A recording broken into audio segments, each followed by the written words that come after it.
Subscribe कीजिए और bell icon को हिट करना मत भूलिएगा ताकि सारे वीडियो रिलेटेड लेटेस्ट अपडेट्स आपको मिल सके। सभी को मेरा सादर प्रणाम और मधुश्रावणी की ढेर सारी बधाइयाँ। आइए आज 11वें दिन की संध्या के विवाह आलीली के जन्म की कथा मैथिली में सुनते हैं। हिमालय की पांचम बेटी संध्या बेलथिन। वो गौरी से छोट रहथिन, तथापि गौरी के विवाह में वो महादेव से हिली मिली गेल रहथी। महादेव उनका बड़ मानैत रहथिन। जखन संध्या विवाहक योग्य भेलखिन तऽ महादेव हुनका से विवाह करबाक लेल गौरी से चोरा कऽ गेलखिन। गौरी महादेव के नहीं देखी चिंतित भेलखिन। ओ हुनका तकने फिरथी, मुदा महादेव कतहु नहीं भेटलथिन। गौरी के पता लागल जे महादेव संध्या से विवाह करबाक लेल गेल छथि तऽ गौरी शोकातुर भऽ गेलखिन। ओ कानय लगली।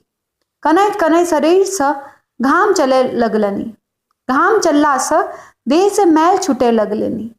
सब मैल के गौरी जमा कऽ के एकटा सांपक आकार बना ओकरा बीच बाट पर राखि देलखिन।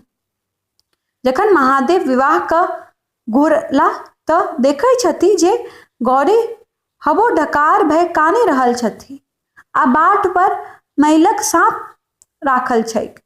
ओ ओहि मैलक सांप में प्राण दे देल। ओ सांप लहलहाय लागल। महादेव गौरी से कहलखिन, अहाँ किए कानै छी? ई सांप अहाँ के बेटी छथिन। एकरहि खिलाबा के लेल हम एकटा कन्या आनल छी। गौरी ई कथा सुनी बबा के हंसे लगलखिन। ओही सांपक नाम लीली राखल गेल।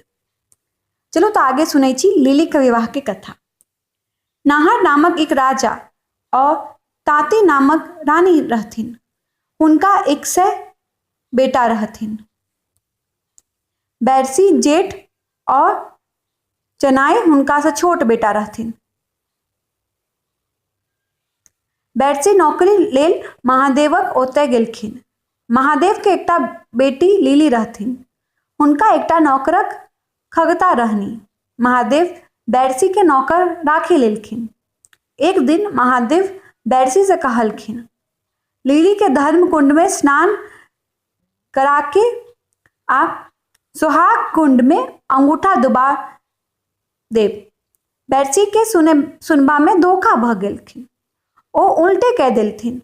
धर्म कुंड में अंगूठा बोरा कर आ सुहाग कुंड में नहा देलथिन।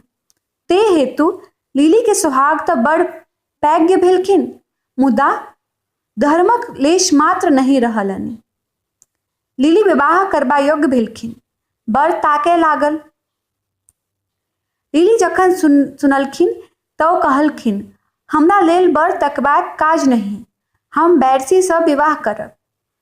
बैरसी का विवाह लीली से भऽ गेलखिन। आशा करती हूँ कि आपको यह कथा अच्छी लगी होगी।